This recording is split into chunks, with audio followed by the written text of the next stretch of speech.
Bonjour à tous et à toutes. Nous sommes toujours dans cette période de confinement que nous vivons maintenant depuis près de 2 semaines. Et j'espère en tout cas que vous allez bien et que cette période, vous la vivez de la meilleure des manières.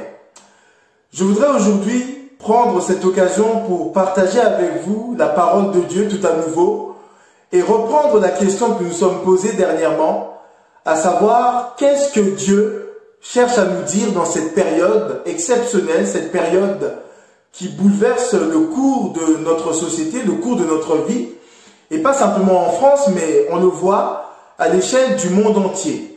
Il y a des mesures extraordinaires qui sont prises partout à cause de ce coronavirus.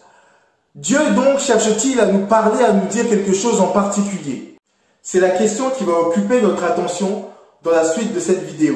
La douleur de la crise que nous traversons actuellement n'a d'égal que l'urgence avec laquelle Dieu veut parler aux habitants de ce monde, de ce pays de France, mais plus encore à son Église, parce que Dieu veut, par ce qui se passe actuellement, interpeller son Église et lui envoyer le message le plus urgent. La première chose à mentionner ici, c'est que les temps s'accélèrent. Dieu veut te dire, Dieu veut nous dire que les temps s'accélèrent. Il veut nous apprendre à discerner les signes des temps. Il y aura un avant et un après coronavirus. Il y aura un avant et un après pour le monde, mais il y aura aussi un avant et un après pour l'Église. S'agissant du monde, nous savons que le regard a déjà changé sur l'Église, sur, pourrait-on dire, même les évangéliques en général. Aujourd'hui, en France, il est commun d'entendre que les évangéliques sont pointés du doigt, sont regardés comme ceux qui sont à l'origine de cette épidémie, alors que nous savons bien qu'il faut relativiser tout cela. L'importance de discerner les signes des temps est une grâce que Dieu donne même à des hommes et des femmes qui ne sont pas toujours bien disposés, comme l'étaient d'ailleurs les pharisiens à qui Jésus va donner une réponse à une question qui lui a été posée pour le tester. Il dira ceci dans l'évangile de Matthieu au chapitre 16, à partir du verset 2. « Le soir, vous dites, il fera beau, car le ciel est rouge, et le matin, il y aura de l'orage aujourd'hui, car le ciel est d'un rouge sombre. Vous savez discerner l'aspect du ciel, et vous ne pouvez discerner les signes des temps ?» En faisant cette remarque aux pharisiens, Jésus cherchait tout simplement à les mettre en face de leur propre hypocrisie, puisqu'il disait ne pas comprendre qu'il est le Messie qui devait paraître en cette période-ci.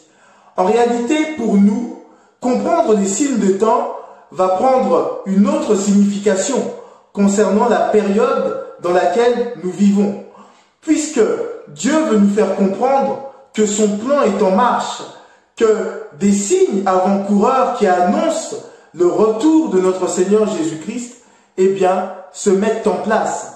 Alors, comprendre les signes de temps, pour l'enfant de Dieu aujourd'hui, c'est savoir lire la météo spirituelle. C'est savoir comprendre que Dieu est en train, eh bien, de secouer ce monde petit à petit pour l'amener peu à peu, eh bien, à entrer dans la phase finale de l'exécution de son plan. La deuxième chose ici à mentionner, c'est que plus que jamais, Dieu veut que son Église soit prête pour l'enlèvement. Dieu veut que tous ses enfants soient prêts. C'est un signal, comme une trompette, qui sonne pour nous alerter, pour nous dire « Mes enfants, soyez prêts !» Parce qu'à tout moment, eh bien, le Seigneur peut revenir et nous enlever avec lui. En réalité, la Bible nous dit que nous ne connaissons ni le jour ni l'heure. Mais toutefois, nous savons que l'enlèvement aura lieu dans une période où les hommes et les femmes peut-être ne s'y attendront pas en tant que tels. Il est même question de l'assouplissement sur le plan spirituel. On le voit à travers la parabole des vierges sages et des vierges folles. Ici, il est question dans Matthieu chapitre 25 de 2 catégories, pourrait-on dire, de chrétiens qui attendent le retour du Seigneur. Et ces 2 catégories de chrétiens, eh bien, sont atteints par une forme d'assouplissement spirituel. Et le Seigneur, au moment où il revient, eh bien, il va trouver, malgré tout, ceux qui se seront préparés à cet enlèvement, qui auront gardé avec leur lampe, eh bien, de l'huile suffisante, et ceux qui n'en auront pas gardé, qui seront donc décrites comme des vierges folles. Eh bien, je voudrais vous dire, soyez des vierges sages. Plus que jamais, prenez la peine, prenez le temps d'alimenter votre lampe avec de l'huile, de faire des réserves, de venir au pied du Seigneur, véritablement d'avoir une relation authentique avec lui. C'est plus que jamais le temps, eh bien, de faire ces réserves spirituelles qui vont nous sauver au moment de l'enlèvement. Faire des réserves d'huile, c'est cultiver la vie de l'esprit. C'est rechercher continuellement la présence de Dieu, la conduite de Dieu par sa grâce. C'est chercher, en réalité, à être dans cette intimité avec Dieu. C'est chercher à ce que des fleuves de vie puissent couler en nous, puissent en réalité être jaillissantes au-dedans de nous. Faire des réserves d'huile, c'est rechercher un renouvellement dans le baptême du Saint-Esprit. Et peut-être que simplement tu as besoin de chercher à être baptisé du Saint-Esprit, de demander véritablement au Seigneur de t'accorder, eh bien, cette grâce pour que tu puisses aller plus loin dans l'expérience de la communion avec lui.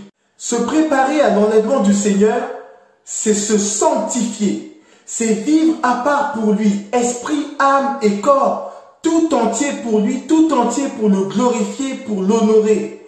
Et le meilleur moyen de se sanctifier, c'est de sonder son cœur à la lumière de la volonté du Seigneur, à la lumière de sa parole, de ses voix. C'est de s'humilier, comme le dit d'ailleurs la Bible.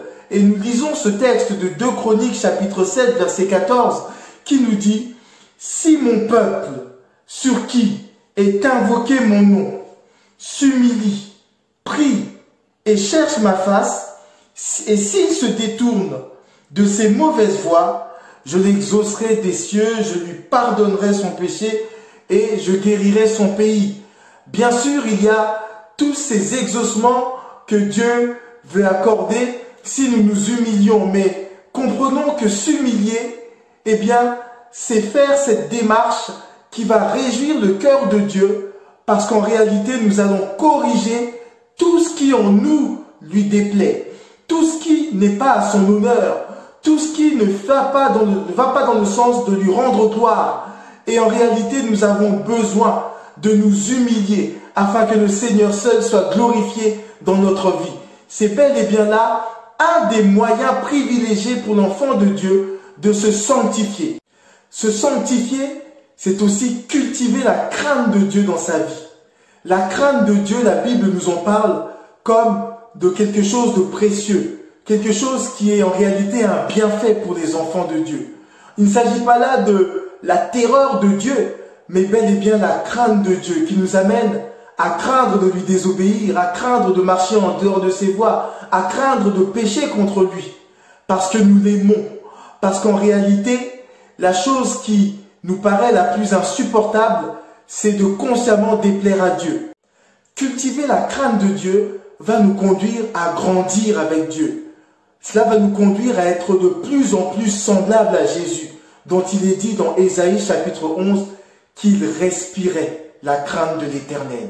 Qu'il en soit ainsi, frères et sœurs, que nous puissions respirer à notre tour la crainte de l'Éternel, que cela vraiment fasse partie de notre être, de notre nature, que vraiment nous puissions nous réjouir en vivant dans la crainte de Dieu, non pas la terreur, mais bel et bien cette révérence, ce respect dû à notre Dieu, et que par là nous puissions simplement nous préparer au prochain retour de notre Seigneur Jésus-Christ, pour qu'il nous trouve, eh bien, comme ces vierges sages qui se sont préparées à entrer dans cette vie éternelle avec lui.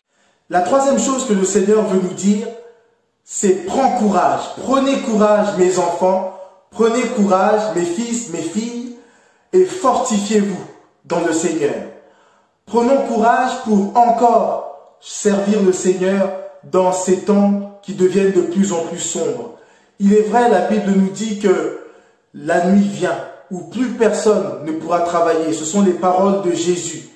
Mais pour autant, il y a encore là une fenêtre pour nous. Il y a encore là des occasions, des opportunités. Prenons courage, remplis de son esprit, fortifié par sa parole, fortifié dans la prière. Eh bien, mettons-nous encore plus au travail. Redoublons d'ardeur. Pensons qu'il y a encore là une œuvre à faire, des hommes et des femmes à sauver, un témoignage à rendre à la gloire de Jésus-Christ. Il y a là différents moyens pour rendre ce témoignage. À l'instant où nous parlons, à travers les réseaux sociaux, même dans le confinement, tu peux rendre témoignage de la grâce de Dieu, de l'amour du Seigneur. Tu peux avoir contact avec des amis, avec des proches, avec peut-être des personnes que tu n'as pas vues depuis longtemps et semer quelque chose dans leur vie que le Seigneur va faire croître pour qu'ils soient sauvés. Eh bien, c'est ce que vraiment je prie de tout mon cœur, que nous puissions saisir cette opportunité qui nous est donnée, même dans le confinement, pour semer encore la parole de Dieu, mais surtout comprendre que même dans ces temps sombres où nous sommes arrivés, il y a encore pour nous une fenêtre qui nous est donnée pour répandre le témoignage de Jésus-Christ. Prenons courage face à l'opposition, bien sûr, qui va être certainement grandissante. Nous avons vu, nous sommes les témoins de ce changement de regard, même de la société sur les évangéliques en général. Mais c'est pour ça que le Seigneur nous donne le Saint-Esprit, pour que nous puissions, malgré tout, être pleins d'assurance, être non pas dans la crainte des hommes, mais véritablement dans la force de Dieu. Que le Seigneur puisse te fortifier, me fortifier, nous fortifier ensemble, afin que nous puissions continuer simplement à le servir avec un cœur rempli de son courage, un cœur rempli tout simplement de son esprit. Nous en avons tellement besoin. Prenons courage en sachant que nous sommes les ouvriers de la 11e heure, que le Seigneur compte sur nous, que nous sommes dans la dernière ligne droite et que nous avons besoin d'être fortifiés, que la force du Seigneur justement est avec nous par son Saint-Esprit. Nous avons besoin aussi de garder cette espérance vivante dans nos cœurs. Nous savons que notre délivrance est proche. Pour toutes ces raisons, nous pouvons prendre courage. Nous savons même que lorsque nous sommes comme affaiblis, même par la maladie ou bien par l'épreuve, quelle qu'elle soit, nous savons que nous pouvons encore être ces instruments utiles entre les mains du Seigneur et que, à un moment donné, lorsque son retour sera là, nous serons totalement consolés et, oserais-je dire, payés pour tout le témoignage, pour les efforts que nous avons faits à la gloire de notre Seigneur Jésus-Christ. Ce courage dont nous avons tant besoin nous sera donné par le Seigneur à travers la communion à sa parole, à travers ces temps de prière devant lui, devant sa face. Même si tu ne ressens rien pendant que tu es en train peut-être de méditer la parole ou bien de prier, sache une chose, l'Esprit de Dieu est à l'œuvre dedans de toi pour te fortifier dans sa grâce. L'Esprit de Dieu, même par la prière que tu adresses à Dieu, il agit en toi pour te donner des forces que tu ne soupçonnes même pas. Le Seigneur veut te bénir dans ces temps qui sont des temps difficiles, mais des temps où il y a encore, comme tu l'as compris, un travail à accomplir pour la gloire de notre Dieu et un travail pour lequel il veut nous fortifier, que nous soyons pleins de sa force, pleins de son courage, de manière à faire encore avec lui la différence par sa grâce et pour le salut d'un plus grand nombre. 4e point, Dieu veut nous parler de sobriété dans notre vie spirituelle et dans notre vie tout court. Sobriété rime parfois avec le mot tristesse pour certains, alors que la sobriété, on pourrait le dire autrement, c'est se concentrer sur l'essentiel, c'est d'être fixé sur ce qui compte vraiment, c'est de ne pas se disperser, c'est d'aller au but, c'est d'être en réalité mobilisé pour ce but. Alors le Seigneur t'appelle, toi comme moi, dans ces temps où il y a un enjeu important, à faire preuve dans ta vie de sobriété, à ne plus te laisser disperser ou bien manger l'énergie, le temps par des choses qui n'en valent pas la peine. Que le Seigneur vraiment puisse nous faire prendre conscience à tous que la sobriété va nous amener à être des instruments de choix entre les mains du Seigneur. La sobriété va nous conduire à racheter le temps et à être entièrement disponible pour le Seigneur. En fait, par la sobriété, on va pouvoir comprendre avec un discernement spirituel Qu'est-ce que le Seigneur attend exactement de nous à tel moment de notre vie? La sobriété va nous rendre plus alertes sur le plan spirituel et donc bien plus utile entre les mains de Dieu, parce que nous serons alors conduits vers toutes les bonnes œuvres qu'il aura préparées d'avance afin que nous puissions les pratiquer et nous ne serons pas distraits par des choses qui sont superflues. En conclusion, je pourrais dire ceci. Dieu veut que son Église comprenne les temps dans lesquels elle se trouve, que tous ses enfants puissent prendre conscience que les temps s'accélèrent. Nous sommes finalement, en tant qu'enfants de Dieu, comme des fils d'Issachar qui avaient l'intelligence des temps. Et mieux que les pharisiens, nous sommes à même de comprendre que le plan de Dieu est à l'œuvre pour s'accomplir, pour être mené à son but ultime. Dieu veut également que nous puissions être prêts pour l'enlèvement. Nous puissions faire les réserves d'huile, nous puissions nous sanctifier, nous réconcilier les uns les autres, nous puissions tout simplement, l'honorer en faisant véritablement preuve d'une préparation pour qu'il puisse nous trouver, comme finalement une église pure, des vierges sages, des vierges qui se sont préparées à son retour.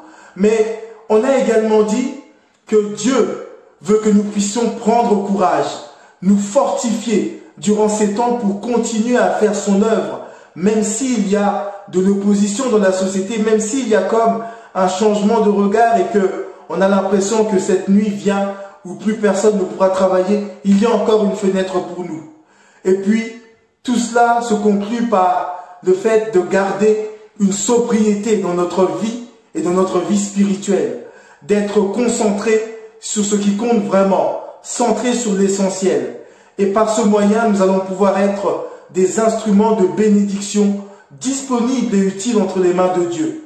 Que le Seigneur nous aide à vivre tout cela durant ces temps qui sont des temps si particuliers et si importants pour le destin de la France et même de l'humanité. Que le Seigneur nous bénisse ensemble, nous fortifie ensemble, demeurons dans sa grâce et que nous puissions aussi véritablement conserver notre vie dans sa paix.